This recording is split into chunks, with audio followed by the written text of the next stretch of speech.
I'm JD, and this is the Christians for Impact podcast. We talk to Christians about the world's most pressing problems and what you can do to impact them during and after university. Today, I speak with Caleb Watney on policy impact, improving science and skilled immigration. Caleb holds a master in economics from George Mason University and has spent the last 7 years working in policy in Washington, D.C. He started at the Mercatus Center, worked then with R Street Institute, and also at the Progressive Policy Institute before co-founding his own think tank called Institute for Progress. IFP aims to accelerate technological and scientific and industrial progress. It's only a year old, but it's gaining a lot of traction. We speak about what it's like to be a Christian working in policy, why we should care about improving science research, and less controversial ways to make an impact, including how to improve skilled immigration. Caleb, thanks so much for coming on. Yeah, thanks for having me. Should be fun. Caleb, could you just share a moment about your background, your education, and what it is you do now? Sure. So my name is Caleb Watney. I run a think tank in DC called the Institute for Progress. For my background, I was born in California, but grew up mostly in Kansas, actually. Moved there for junior high. And kind of in undergrad, I was really interested in this intersection between economics and technology. And I wasn't quite sure whether I wanted to do like one or the other. And then after some internships in DC, I realized that actually you could sort of find the combination of them, the intersection of them in technology policy. And that really was interesting to me, both as sort of a combination of my interests, and then also from the perspective that a lot of economists think that what really drives long-term progress, what drives long-run rates of human civilizational, sort of wealth creation and autonomy for individuals is technological and scientific change. That's like the single biggest thing for the long run. And so through technology policy, if we could find small ways of impacting the way in which technology grows, the way that it is developed or regulated, or what kinds of technology come to market first, there's a lot of path dependency. And so kind of those small ways of tweaking it can have really long run consequences if you really take technological growth seriously. And so, that was pretty interesting to me. I did my master's at George Mason University, got a master's in economics there. And then from there kind of went around, worked at a number of different think tanks, working on different sort of tech policy issues. I worked on driverless car policy, some cybersecurity stuff, artificial intelligence, high-skilled immigration, and especially how that affects sort of technological progress. And then I sort of found myself working my way up to the layer of abstraction. It feels like I was really specific. My first paper I really dove into was cybersecurity for autonomous vehicles. And then I went from that and I was like, well, really like autonomous vehicles more generally interesting. And then I went from there and I thought, well, really AI is what makes autonomous vehicles interesting, and AI could affect lots of different things. So let me work on that. And then while I was working on AI, I was like, well, really AI is one of many technologies, kind of what affects what kinds of technologies get developed in the first place, sort of went up to innovation policy. And even from there, I'm kind of now working on, well, what are the inputs for innovation policy? And so I found a lot of my work has ended up going in the direction of sort of science funding and what are the ways in which we can fund, structure, incentivize scientists to work on different kinds of problems or work in better conditions, high-skilled immigration and sort of domestic talent development as sort of the human capital element. And then tech clusters, kind of where does the work happen? What's the physical manifestation of that work, and how does the physical environment affect the way that they work? So I don't know, that's sort of one way I could retrofit my career development over the years. Yeah, thanks. So tell us a bit more about the project you're working on now, and what does a typical day look like for you? For sure. So a think tank is sort of a fun job, and it's called the Institute for Progress, IFP. Our website is progress.institute if you want to learn more. What I like about working at a think tank is that it is quite varied. It feels like if I was just sitting in an office all day and, writing 40-page white papers and that was the only thing I was doing, I would probably get a little bit bored. Is this what you were doing before? Partially, yeah. I mean, so some of the previous roles I was doing were a bit more research heavy, but what I've always found really interesting is kind of the full stack of ways to influence policy. And actually, this was somewhat of a deliberate focus for us as we were starting IFP. We thought that a lot of think tanks are quite siloed. You have people that are focused just on research or just on sort of communicating your findings to the public, or even on sort of outreach to the Hill and sort of, pounding the pavement for Congress every day. We found that the people that were most effective were the ones that could be sort of vertically integrated across those three axes. So if you are the one who really went in depth and wrote the 40-page paper, but then can explain that in sort of a very clear and concise way to the Hill staffer, you're then going to be able to dive into the details of that, much more organically, and that's going to build a better relationship with the Hill staffer. Okay, yeah, that's very interesting. It's a bit unintuitive to me. I would think that with so many think tanks here in DC and so many causes, it might make sense if you had each think tank specializing in one aspect of the movement that they're a part of. But you're saying that having this well-roundedness is much more effective. Yeah, I think a lot of the way in which policy actually happens in DC, it's very relationally driven.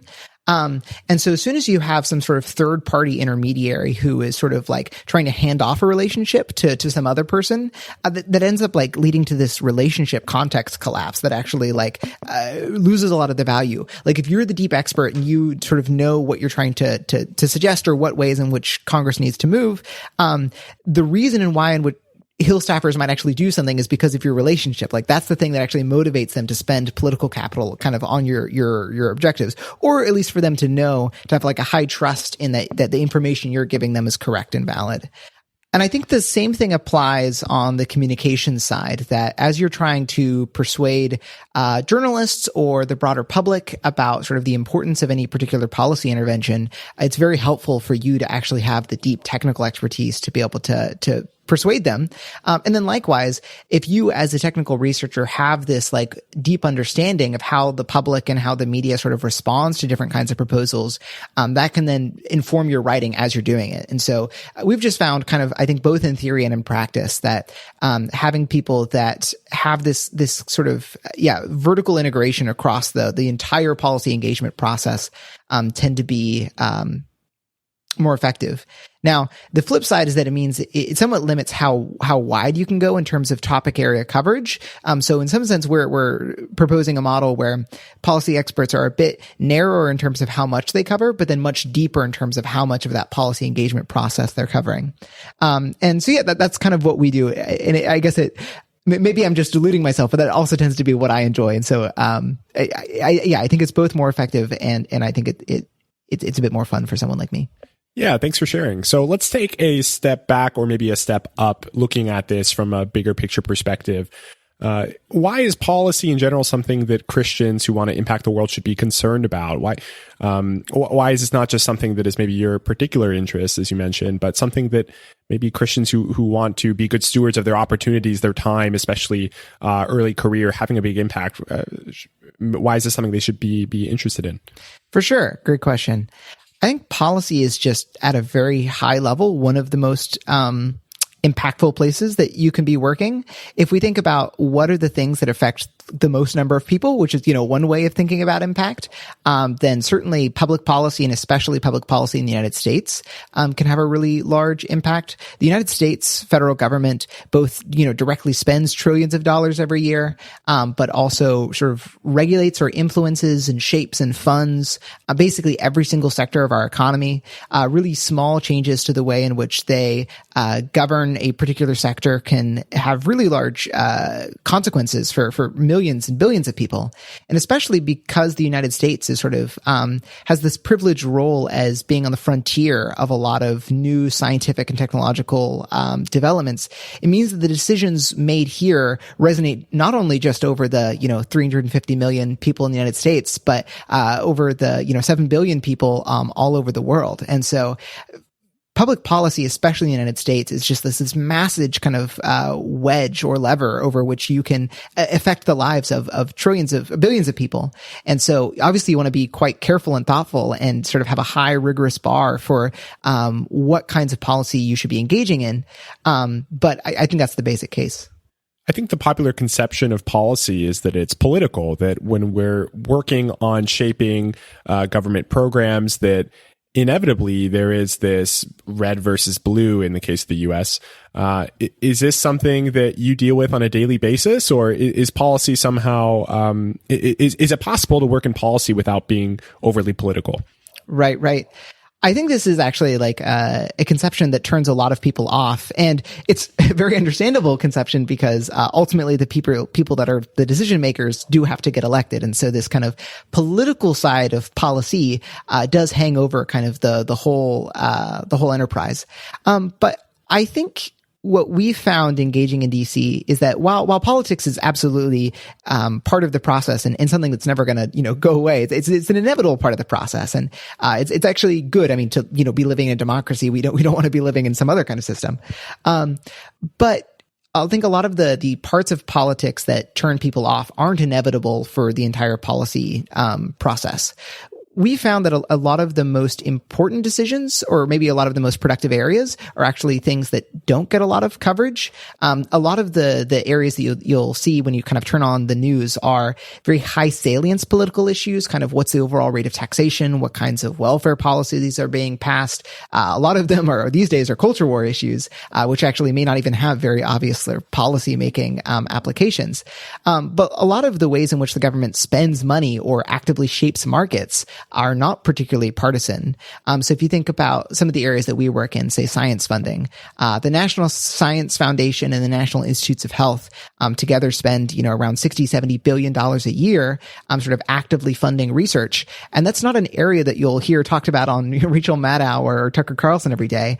But the ways in which they spend those dollars really, really matter. As just one example that's very topical, we just, were saved from this pandemic through the creation of mRNA vaccines. But to us, it's totally plausible that we could have had mRNA vaccines a decade earlier than we actually ended up getting them. Caitlin Carrico, the Hungarian-born scientist who sort of moved to the United States, an immigration story there, who was sort of pioneering in the development of mRNA vaccines, was trying to actively get NIH grants for her work sort of, in the early 90s, and was having a really difficult time for it. She ended up sort of finding some very basic grant support just through general career development grants or through some other NIH scientists who were kind of able to share some of their work. But her early pioneering work on mRNA, if it had been funded at an earlier stage, we could have had mRNA vaccines, I think, at least a decade earlier. And now that we've sort of unlocked them for the use in, COVID vaccines, we're seeing a whole new spurt of them in, maybe an anti-malarial vaccine. There's talk of a vaccine to cure multiple sclerosis, even some kinds of cancer. And so it's like, it seems to be a whole platform technology that we've really unlocked. So what I'm hearing is that policy really affects every day, that it's not just about these culture war issues that are oftentimes very aggressively fought out on television or in the public sphere, but it's very much policies that affect dollar amounts that are, hundreds or thousands of dollars per American, that affect things as important as how we're investing in science, affect things like our medicine, what kind of medicine we're developing to keep people safe and healthy. And is this something that's particularly neglected? I mean, it seems like there have always been people who have been interested in politics and policy as well. Is this something really that Christians in particular should be interested? Yeah, I think it is actually weirdly neglected.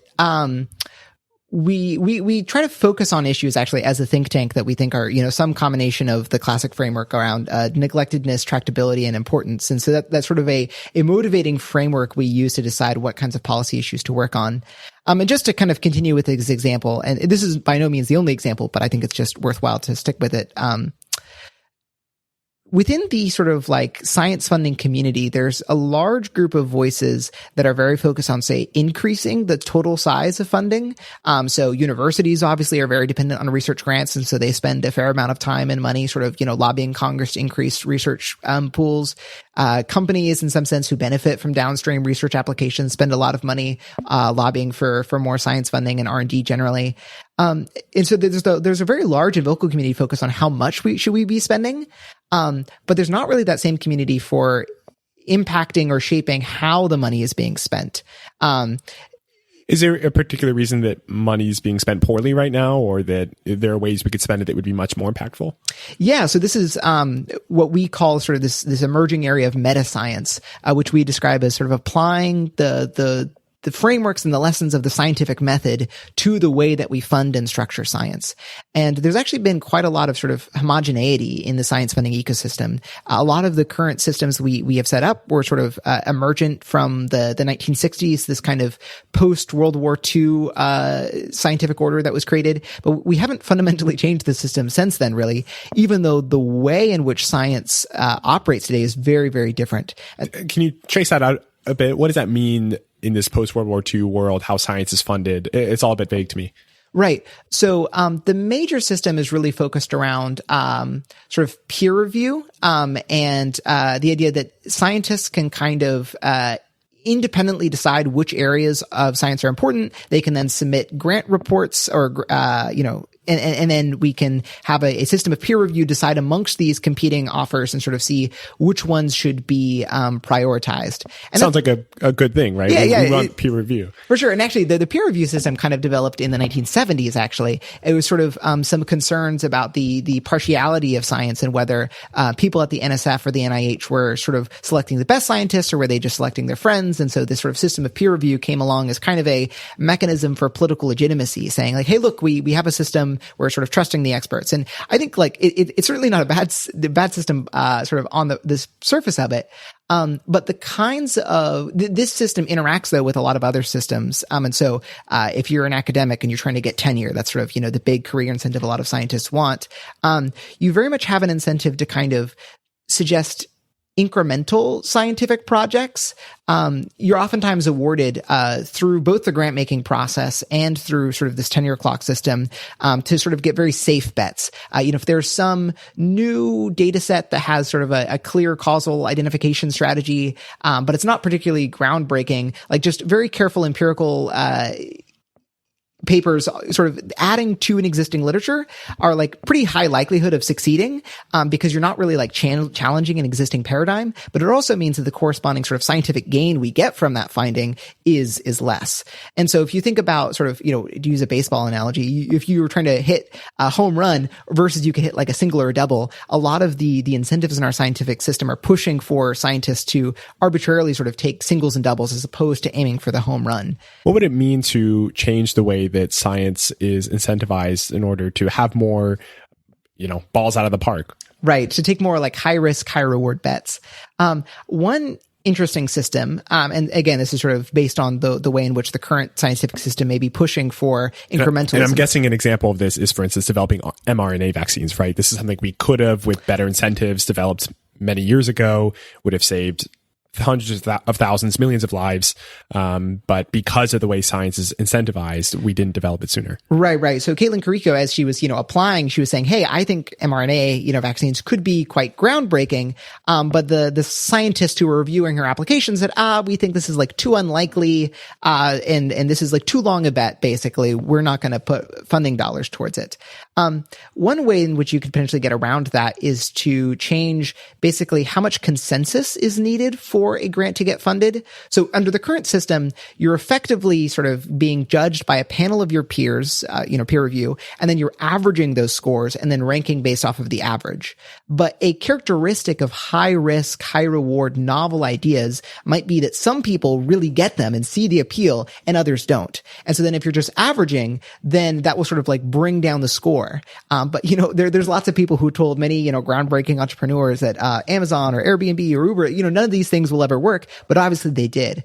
And so if you were to use an analogy to the venture capital context, when you're trying to fundraise for an idea, you don't need every single venture capitalist or a whole panel of them to sort of get on board with your ideas. You just need one or two of them to be, have deep conviction that your idea is good and worth funding, and then they can sort of unilaterally fund it. What are some other examples of this? Are there any examples that all the listeners would know about that didn't get a lot of funding from most sources, but it only took one or two and then launched them into success? Yeah, I think most of the Silicon Valley companies that you would sort of think about, Google Amazon, Apple. I mean, basically all of them at a period sort of, had lots of people who would have disagreed with the way in which they wanted to sort of try out some new novel technology strategy. But because they were able to get just one or two very key investors, that enabled them to sort of take the risks they needed. It's a personally very reassuring and encouraging concept, this concept that most are going to disagree with you or not, at least not see the value in what you're doing. But it only takes a couple, or really even one, to spot something that will be tremendously valuable, the next Apple or the next mRNA vaccine that saves millions of lives. Yeah. And you could think about this kind of at a more general level, that our current system is eliciting almost like ranking of preferences, but is not eliciting intensity of preferences. That I might be able to, say, oh, I think A is more likely to succeed than B, or that, B would have a higher, payoff than C. But if I can't say how much I think that is worth, like that's actually missing something. And so, with venture capitalists, the great thing is that, one person can really choose to invest, either $10,000 or $10 million based on sort of how intensely they feel those preferences. So what would that look like in science? How would a scientist stake a bet on some promising new research project? Right. So one way, or one mechanism that we think has a lot of promise, and which actually might sort of have a pilot program soon that we're potentially excited about, is this idea of a golden ticket. So basically the way this would work is during a normal funding round, you would give each scientist on the study section, one golden ticket, which they could basically use to say, I feel so strongly that this is a good idea. I don't care what the average score is. I want to guarantee that this gets funded, and I'm going to use my limited golden ticket to sort of say that I want this particular project to get funded. Isn't there something like this on a lot of those Shark Tank TV shows or or like The Voice, or it's actually like a kind of common mechanism. Like you hit the buzzer and they definitely get through to the next round. Exactly. But we don't have a mechanism like that broadly within science, especially on the peer review level. And so adding in a golden ticket mechanism, or something that lets sort of peer reviewers say, I really strongly, deeply believe that this is a good idea, and I think it really merits funding, is a way of eliciting new information from reviewers, and also like at a portfolio level, shifting a bit more towards high risk, high reward ideas getting funded. So this is a large part of what your organization is working on doing, is trying to influence policymakers or influence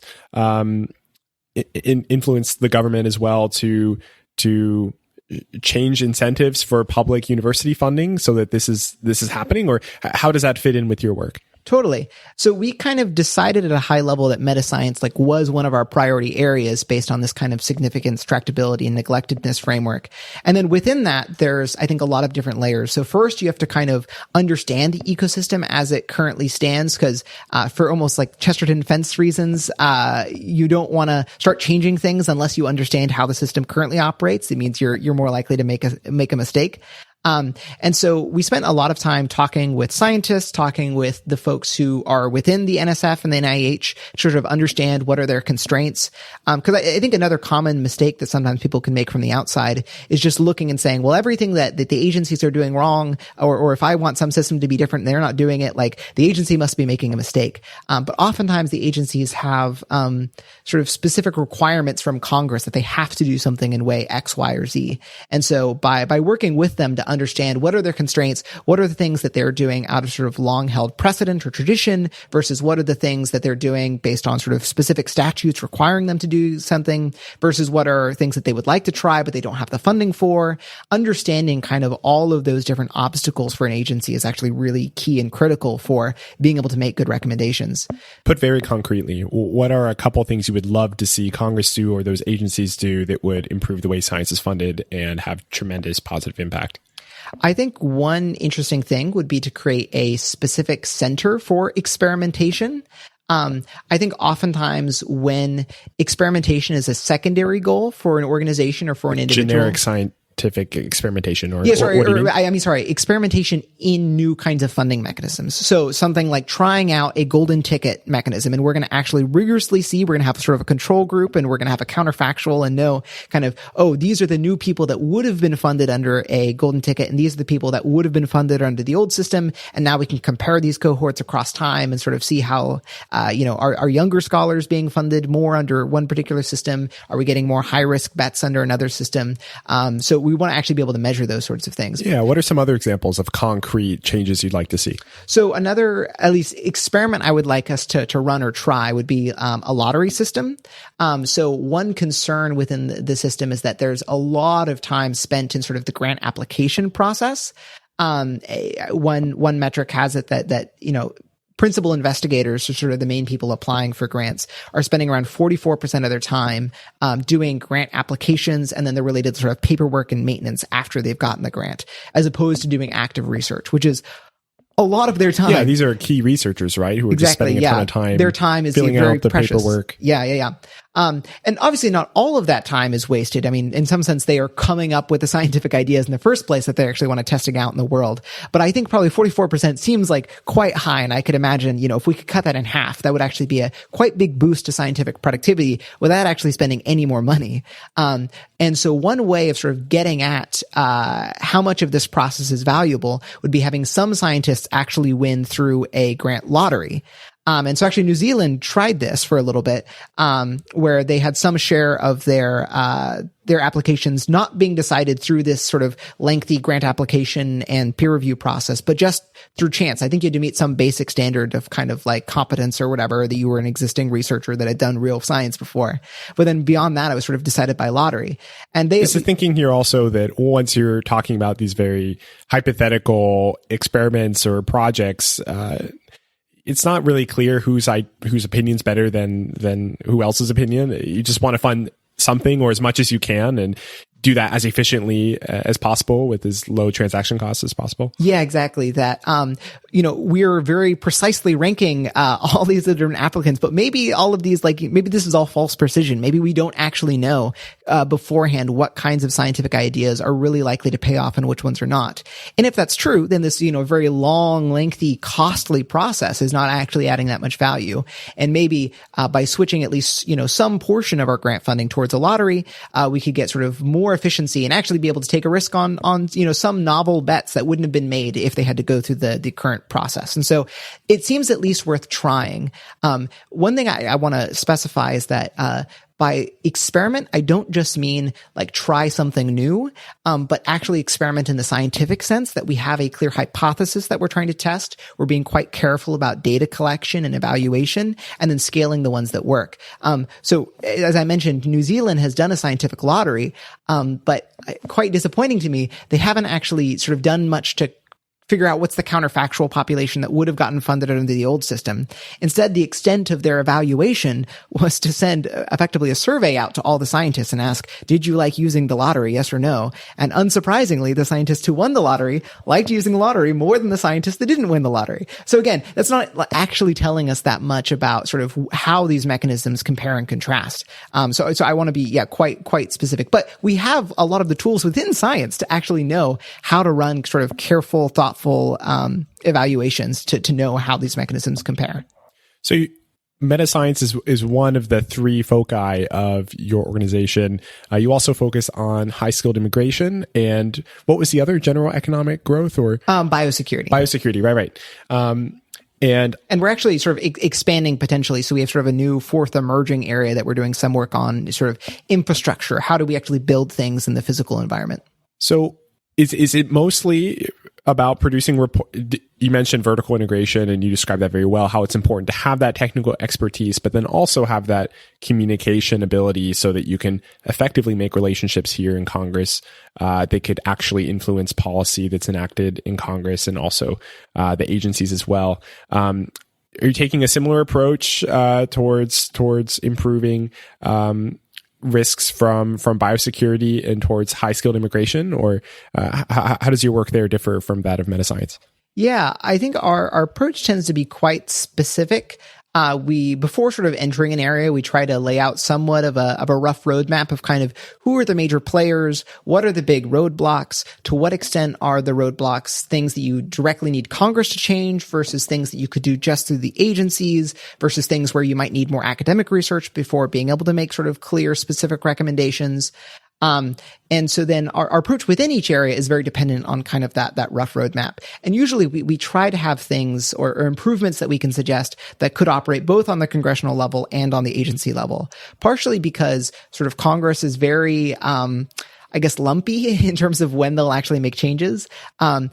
As we're sort of sitting here in November of 2022, we're coming out of an unusually productive 2-year period for Congress in terms of the number of bills and especially major pieces of legislation that they've been passing. You had the Chips and Science Act, which was kind of a historic investment in new science funding and chip manufacturing for semiconductors. You had the Inflation Reduction Act, which had, a huge amount of money for infrastructure.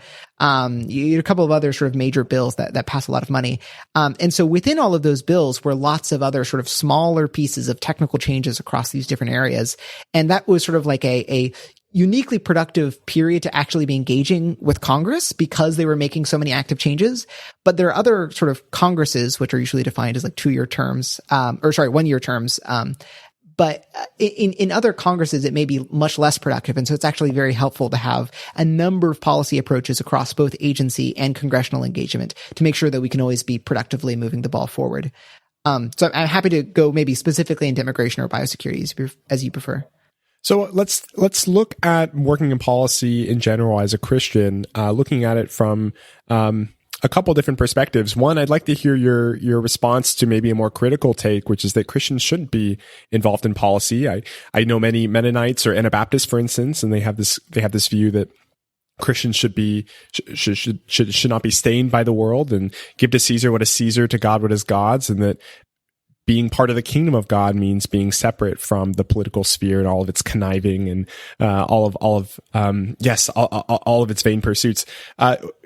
Do you see your work in policy as part of your Christian faith, or do you sense a tension there? I don't sense a tension really. I mean, so we're certainly called to be, in the world, but not of it. But I think there's a very long Christian tradition of sort of being very proactive in the way that we're engaging the world. And that involves governance of the world. I mean, there's been a lot of, very famous Christian leaders that have, been working in sort of politics very effectively. I mean, Martin Luther King Jr. is just, one example who really rallied sort of democratic forces to make changes that I think we'd all agree were like really essential for the betterment of society and for bringing the kingdom of God on earth. And so insofar as the mission of the church is to sort of, bring the kingdom of God on earth, I think that's going to involve some engagement with sort of the political process in which the political principalities, sort of this world. And insofar as Christians are called to really think about carefully the real world impact of their actions, I think that means thinking about where can we have the most impact. And kind of as we covered earlier, politics is an enormously impactful way. Now, you want to be careful and make sure that you're not compromising kind of on your values. And there can definitely be times where sort of abstention from the political process can be justified. But I think at current margins, engagement with policy is like a totally legitimate. And in fact, like really. What's an example of a political play that you wouldn't make because of your Christian faith?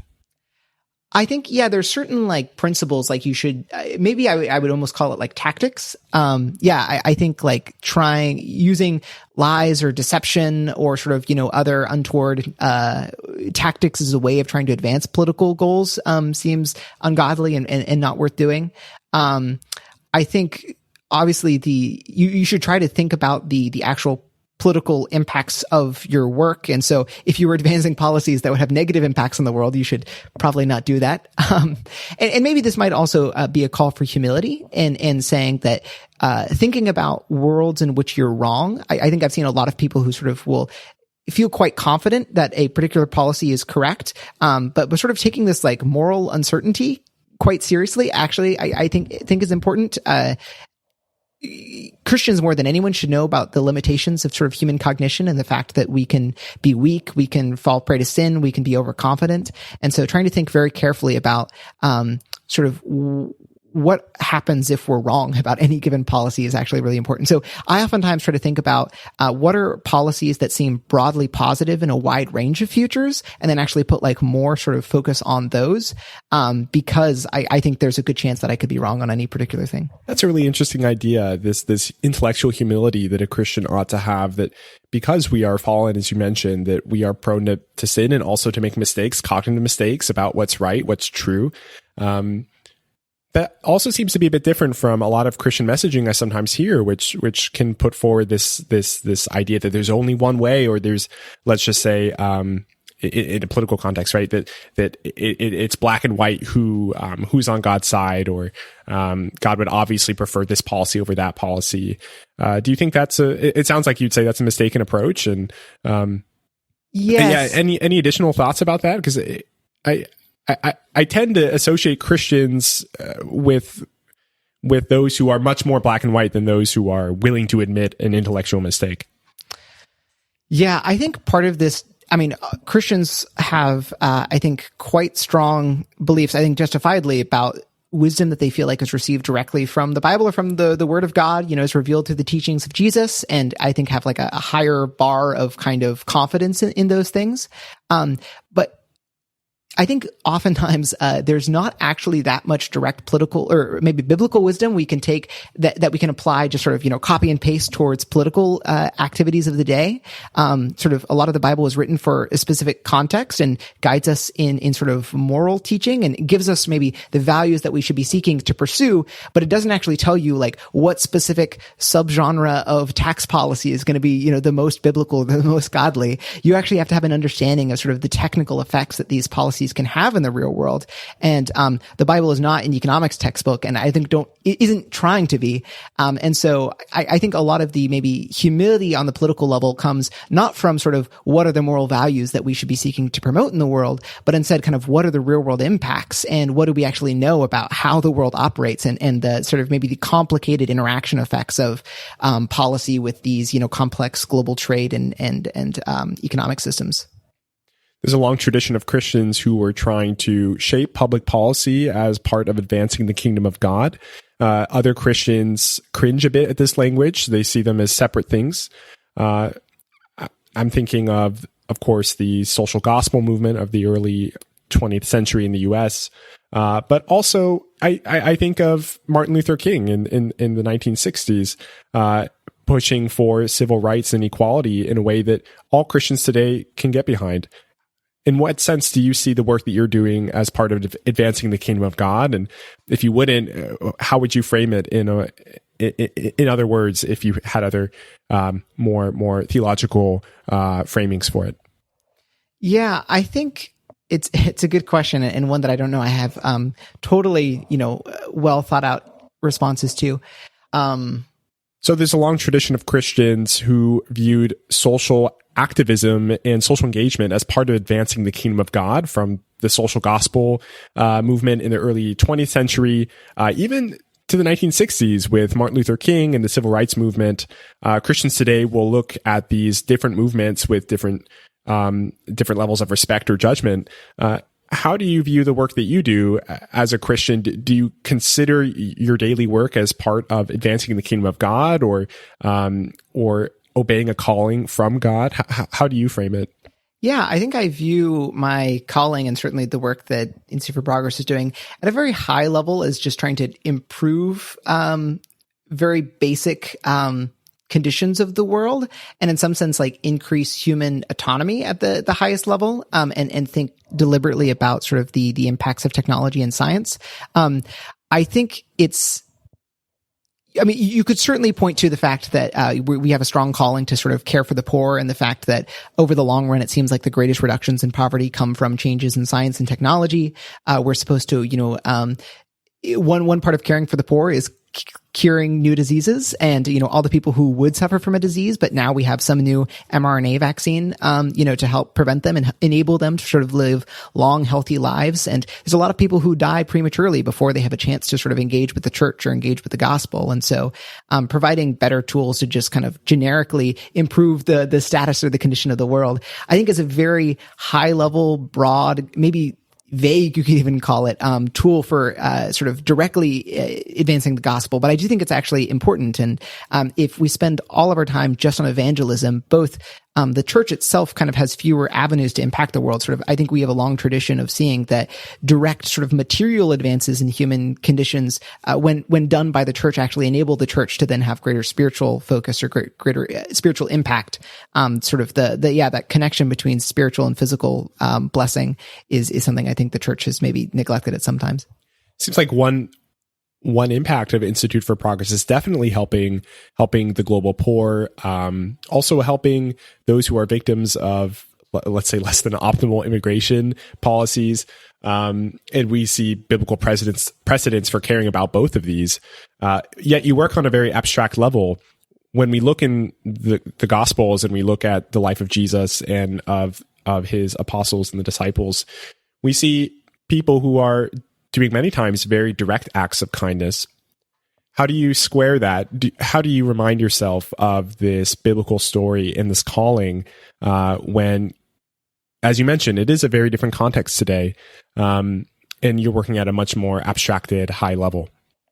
Yeah, I think this is at some level kind of like a pretty base trade-off where direct action, you can have much higher confidence in some sense, like what you're doing, who you're affecting, what are the direct impacts of that.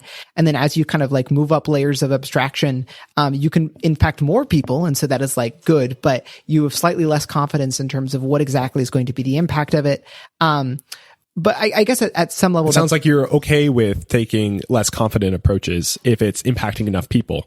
Yes, and I think that's right. Yeah, there's and specifically that if there are particular areas that seem very neglected, then that like I think increases the chance even more. I mean, you could say at a very high level, if you have if you have a 5% chance of positively impacting, 7 billion people over that live in the world, like that's a bet worth taking, even though I have like less confidence in it.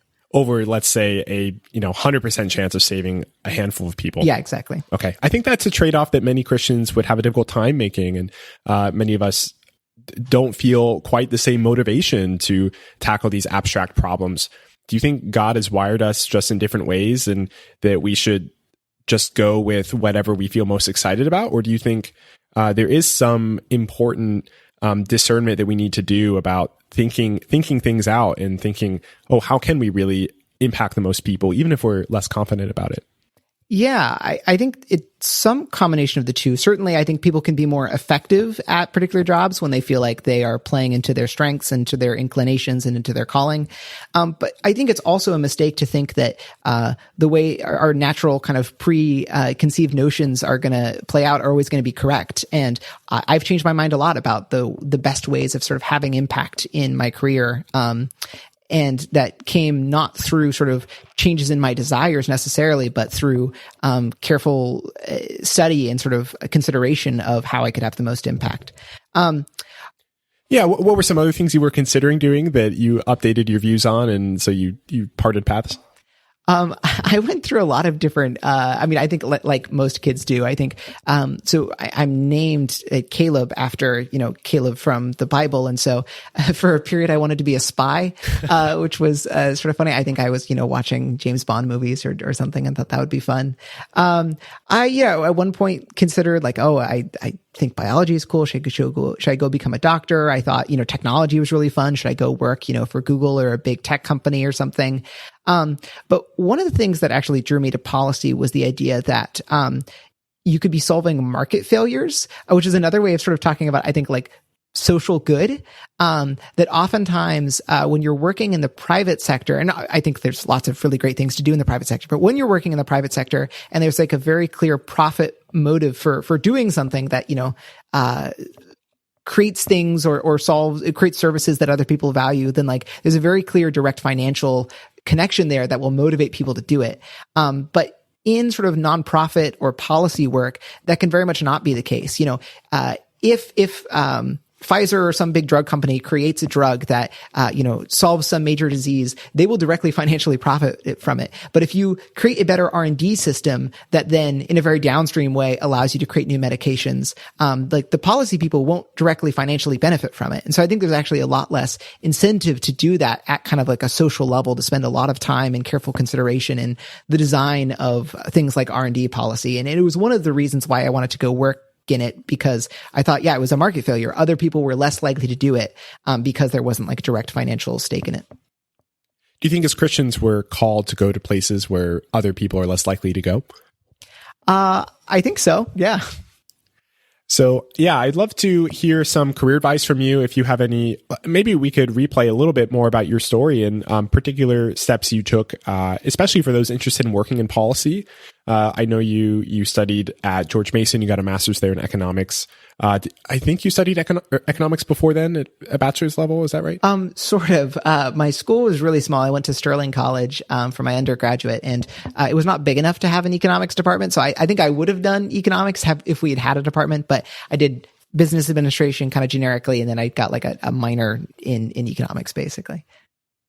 Economics, good or bad major for influencing policy? I think everyone I've actually talked to on this podcast so far has studied economics. So it's kind of a funny coincidence, but maybe not. I'm a big, unsurprisingly, maybe I think economics is great and lots of people should study it. I think it's very helpful as kind of a general framework for understanding the world, for thinking about complex sort of interactions of human incentives at sort of a system level, which are really broadly applicable both in policy and in business, and just like even in your personal life. I think there's a lot of times when people are like frustrated with why systems aren't, especially human systems, aren't operating in the way that they think they intended or that they feel like they should. And economics can definitely like give you a set of tools for kind of understanding why people at kind of this abstract level behave in different ways.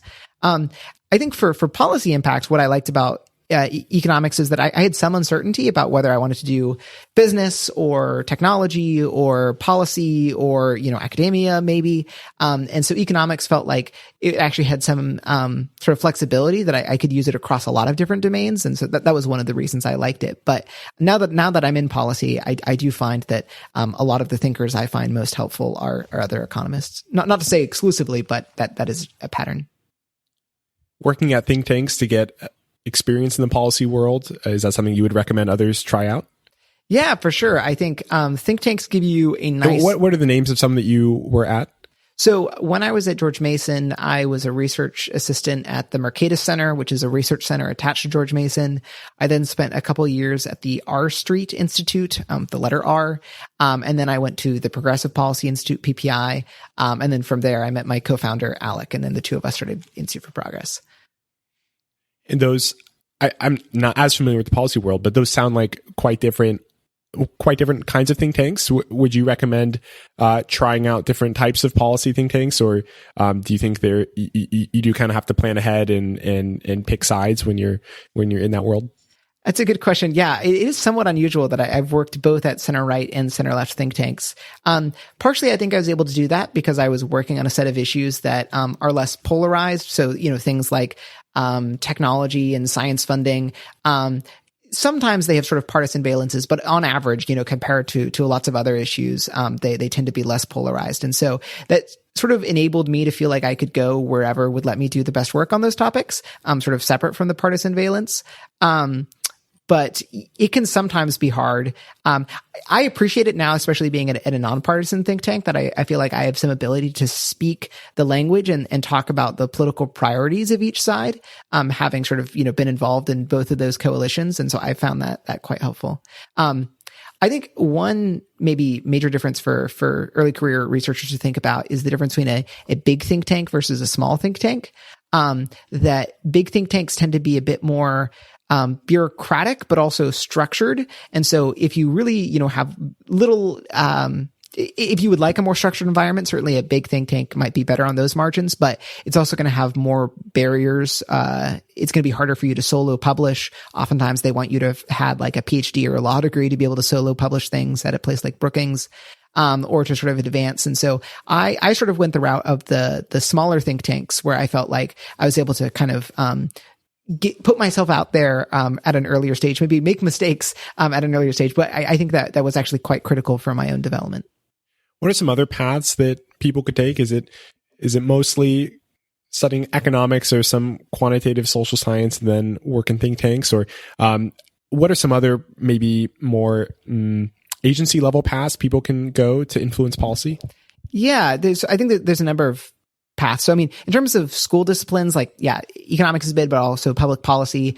For each of the agencies, they draw a lot from that particular discipline. So, National Science Foundation and National Institutes of Health take from a lot of different science fields, and especially PhDs, or masters kind of in those various fields. For other agencies, they if you're, working at the Consumer Finance Protection Bureau, you're probably going to be taking either from, background working in like banking or, some sort of relevant academic skill in there. If you're working at the Federal Aviation Administration, again, you're probably going to want like skills and academic backgrounds kind of from those. So the agencies can be quite varied, sort of pulling from those different technical subfields. Another maybe career path that's worth talking about is going to the Hill directly.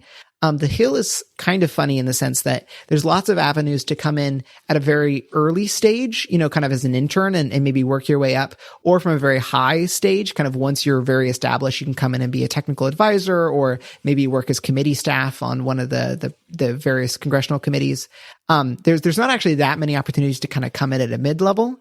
And actually, one thing I do kind of wish is, while I have lots of friends and I feel like I've intuited some of the various congressional happenings almost through osmosis, just like talking and being around people on the Hill, I never actually did a stint on the Hill, and I kind of wish that I had. So that's definitely one thing I might advise people at an earlier stage to do, is to consider, taking on a congressional internship, or there's a variety of fellowships that can also help you get a foot in the door that way. Are there any particular internships that you think are a pretty good, let's say, open to many people, or any particular kind of internship besides general congressional internships, or maybe any particular fellowships? And maybe you could share a bit what a fellowship would entail and what like a typical week might look like for an intern or a fellow. For sure. I mean, so I think the typical week will sort of vary quite a lot based on, are you working at a think tank, or you're working at an agency, or you're working at in Congress, and then also within that, what kind of committee structure, or sort of, based, if you're in a personal office for a member, kind of what their interests are. So it can vary quite a lot. But at a high level, I mean, I'll maybe talk about some of the specific fellowships that might be helpful. So one that actually we started in coordination with our friends at the Federation of American Scientists and at the Lincoln Network is this thing called the Endless Frontier Fellowship, which is meant for kind of early career folks who are trying to get started in the think tank world. And so we just kind of are currently doing the first year of that. We're probably going to be opening applications in the next couple of months for sort of the second cohort, but they're being placed at one of our three think tanks, and that's kind of a good on-ramp to figure out what is think tank world like. You can get some early career writing under your belt. But we're really looking for kind of like entrepreneurial people who can, be creative and thoughtful about doing policy design. Some other ones, there's Tech Congress, which is meant specifically for kind of people with some technical expertise who are wanting to make somewhat of a pivot to Congress. And you'll get placed within an office on the Hill to help provide technical expertise on issues like cybersecurity or AI or any number of kind of other areas. There's also the Horizon Institute for Public Service, which has a big fellowship kind of focused on both think tanks and agency and Congress. They kind of have like a triple track where you can get placed in a variety of places. There's also AAAS, the Association for the Advancement of American Science, I think they're called. It's a lot of A's. They're really good if you have sort of a science background and are wanting to get placed on the Hill. So that's kind of a brief overview. But fellowships are great because it really lowers sort of the entry cost for getting placed in either a Hill office or in a think tank. Oftentimes I think people are hesitant to take people on full time. But a fellowship kind of provides a structured 1 or 2 year experience where the person can gain experience and the office can kind of take a higher, they can take a swing on someone that they might feel less confident on. And a bit of a few more somewhat random questions as we start to close up. Would you, of these three cause areas, would you say that you're most drawn to each of them equally, or do you think that there's a compelling case that one is vastly more important than the others, and yet all are among the most important problems? They probably each have their own like risk profiles and their own likelihood of success, and they're all very different in how you go about them. But are you particularly bullish on one of the three? Yeah. So I think all three are really important. And in some sense, like, if you're using, again, this kind of tractability, significance, neglectedness framework, they score kind of differently across the three margins. Metascience in particular feels kind of tractable right now. It feels like there's a number of new science funding offices and institutions, specifically the ARPA-H, which is sort of modeled after DARPA, which is a quite innovative science funder on the defense side. And so now they're trying to take that same model and apply it for healthcare, but it's under NIH and they just started. And then there's also this new directorate within the NSF called the TIP Directorate, Technology, Innovations, and Partnerships. But it's the first new directorate they've started in 30 years. But both of these kinds of new science funding offices have sort of clear mandates for pushing the envelope in interesting ways, trying out new innovative financing mechanisms, new ways of supporting earlier career scientists, working with outside partners. And so we're really excited to kind of work with those offices right now as sort of the concrete's still wet. They haven't, totally been solidified into their final version yet. And so if we can help nudge them in the right direction or provide them resources or technical advice in ways that enable them to do a better job, I think that could have like really long run consequences. And so we're particularly excited about working with those institutions. Personally, so I manage our sort of science and immigration portfolios, and then my co-founder Alec manages our biosecurity and sort of other emerging areas like infrastructure. So I think those are probably my two favorite issues, just because I work on them and I have a lot of personal interest. Immigration is a bit harder on the tractability side, but I think it's just enormously significant.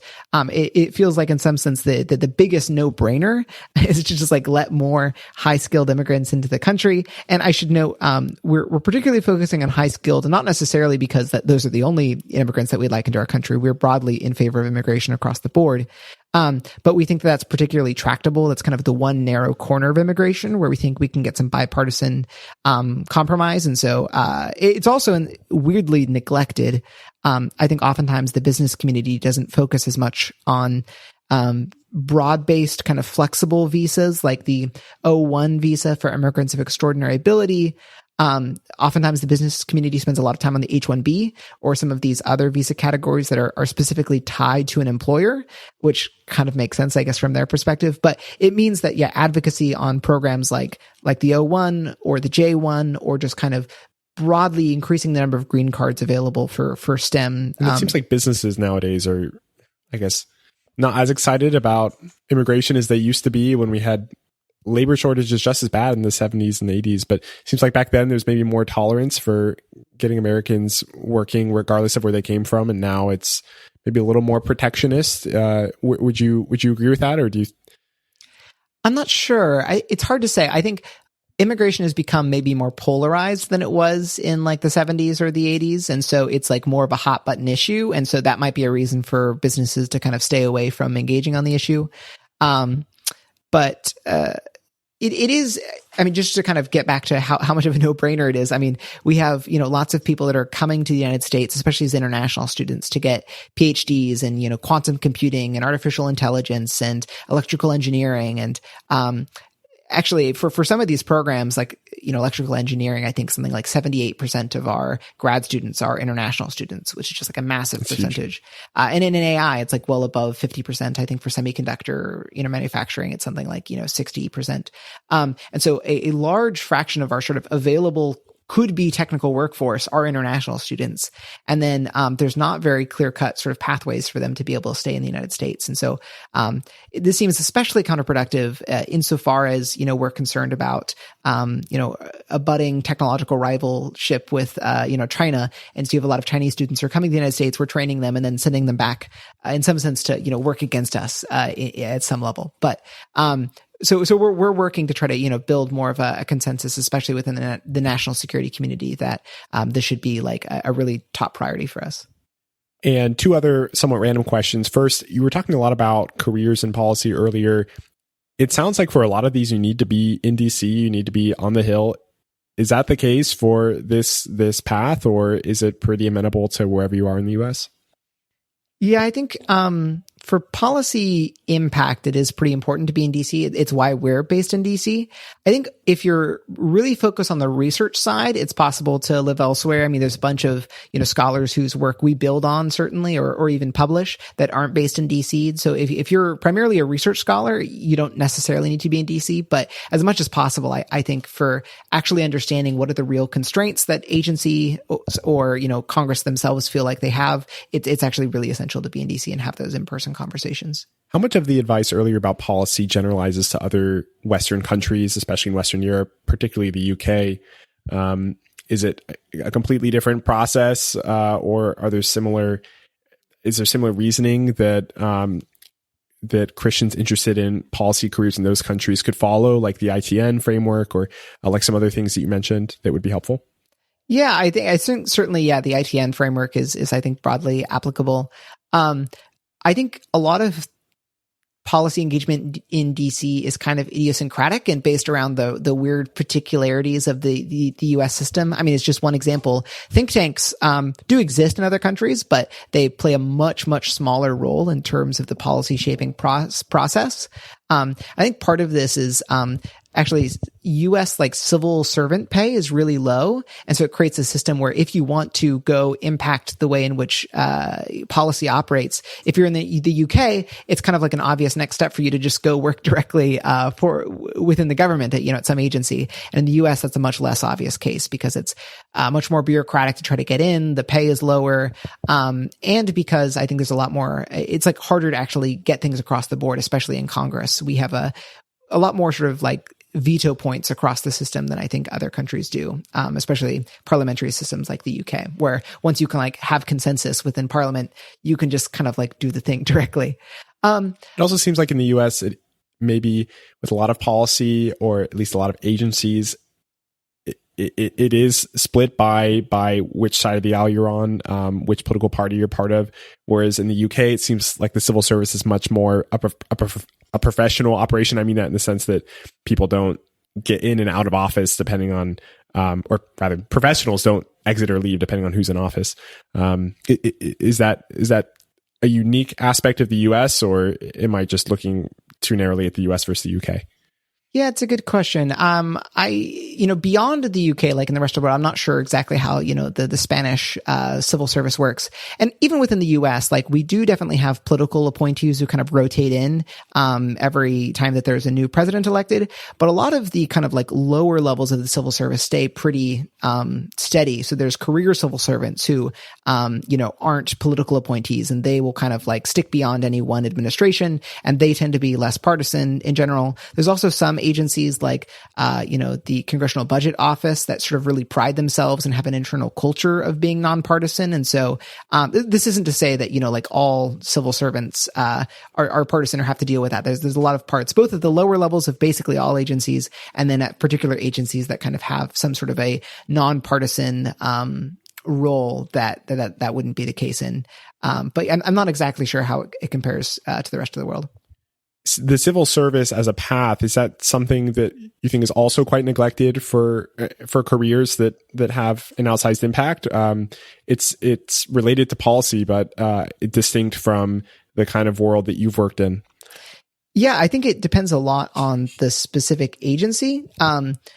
So one thing that I guess I like about think tanks is that you can be somewhat flexible, and as policy windows kind of open or close, you can really shift to whatever you think is the most important topic. Within an agency or within, if you're working at a particular committee for Congress, if that issue is happening, if you happen to be working in the office or the agency where the really key decision is being made, like that's pretty unrivaled in terms of your ability to impact that. But you have like less certainty that you're actually going to be working there during the particular moment where impactful decisions may be happening. So I think if you can be quite careful and judicious about which agencies you're going to go work for based on kind of where you see the most important policy decisions needing to be made, then absolutely it can be very impactful. I mean, if you're thinking about something like biosecurity, it seems like going to go work for the CDC, or, going to go work on the Congress side for someone that's on the HELP committee, which is sort of the Senate committee that oversees a lot of these biosecurity issues. Then that can be, extraordinarily impactful, but maybe it would be a less general endorsement and more of like a specific endorsement for very particular agencies. Yeah, that's a very different kind of shape when you think about your impact. I know some people really want to have that immediately fulfilling, gratifying, day in, day out kind of impact that they can see. Whereas if you're going in policy, but especially in the civil service, you might only have one shot in 20 years to make a change like that. I was talking to a lawyer recently who works for the EPA who was telling me that he thinks he thinks in 6 years there's been just a couple of of paperworks that he's filed that have been by far the most impactful, more impactful than everything else he's done at his work. And I can see how for some that might be just incredibly exciting, but for others, just really demotivating. Right. Also, if you're working at an agency, you don't sort of get the option of going to go work on other issues. So you better really like the specific, niche that you're working in.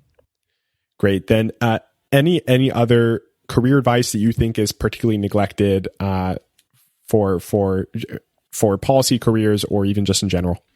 I think especially if you want to have some sort of a writing output eventually, like you want to be a researcher or public intellectual or something like that, getting started on that earlier rather than later is, I think, highly recommended. I know a lot of people who, through tools like either blogging or Substack or Twitter, have really been able to kind of make a kind of a portfolio or a case for themselves kind of before they've even met their employer.